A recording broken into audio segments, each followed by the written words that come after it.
बबलू हाथी सुबह सवेरे अकेले वन में टहलने के लिए निकला।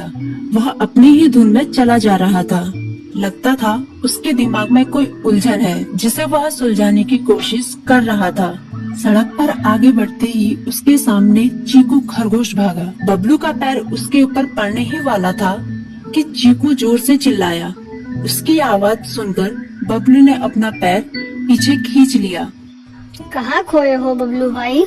कहीं नहीं, बस कुछ ऐसे ही सोच रहा था। किस बारे में?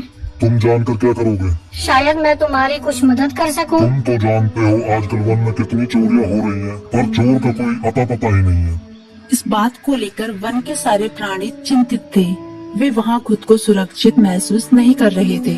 अरे चीकू भाई, हम मजबूर हैं। हम चोर को पकड़ ही नहीं पा रहे हैं। वह बहुत चालाक है और अपने काम को बड़ी कुशलता से अंजाम दे रहा है। कहीं कोई सबूत ही नहीं छोड़ रहा।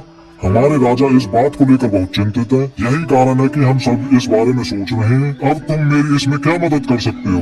मैं कुछ सोचता हूँ, हो सकता है मुझे कोई उपाय सूझ जाए। प्रयास करने में कोई हर्ज तो नहीं है। तुम ठीक कहते हो चीकू, लेकिन वन के गुप्तचर भी अभी तक इसका कोई हल नहीं निकाल सके। इतना कहकर वे चुप हो गए। बबलू की बातों ने चीकू को सोचने के लिए मजबूर कर दिया। चीकू को उदास देखकर बबलू बोला, तुम अपना मन छोटा मत करो। मुझे अच्छा लगा कि तुमने मेरी परेशानी को समझा। कभी मैं भी इस वन के लिए गुप्तचर का काम करता था। एक बार मेरी टांग टूट जाने से मेरे अंदर फुर्ती नहीं रही। तब से मैंने यह काम छोड़ दिया।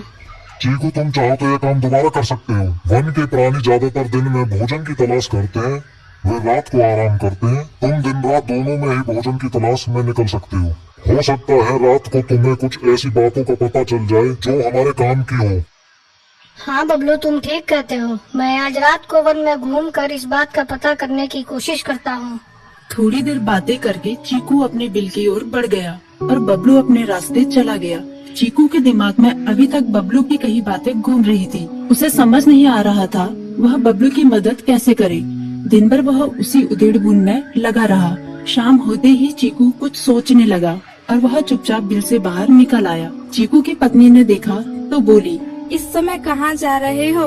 बाहर खतरा है। खतरा तो सुबह भी रहता है, लेकिन खतरों से डर कर हम भूखे तो नहीं मर सकते। मैं बाहर घूम कर आता हूँ। इतना कहकर चीकू रात को बिल से बाहर निकल आया। कुछ दूर जाकर उसकी नजर बंकू उल्लू पर पड़ी, जो कुछ ही दूरी पर था। वह पेड़ की डाल पर बैठा अपनी गर्दन चारों तरफ घुमा रहा था। वह तेजी से पेड़ की एक डाल से दूसरी डाल पर उड़ रहा था। बंकू की नजर उस पर नहीं पड़ी थी। कुछ सोचकर चीकू पेड़ के पीछे से बाहर निकलकर थोड़ी खुली जगह पर आ गया और वहाँ से बंकू उल्लू को देखने लगा। बंकू ने चीकू को अंधेरे में भी देख लिया, पर उसने उसमें कोई उत्सुकता नहीं दिखाई और अपनी गर्दन चारों ओर घुमाता रहा।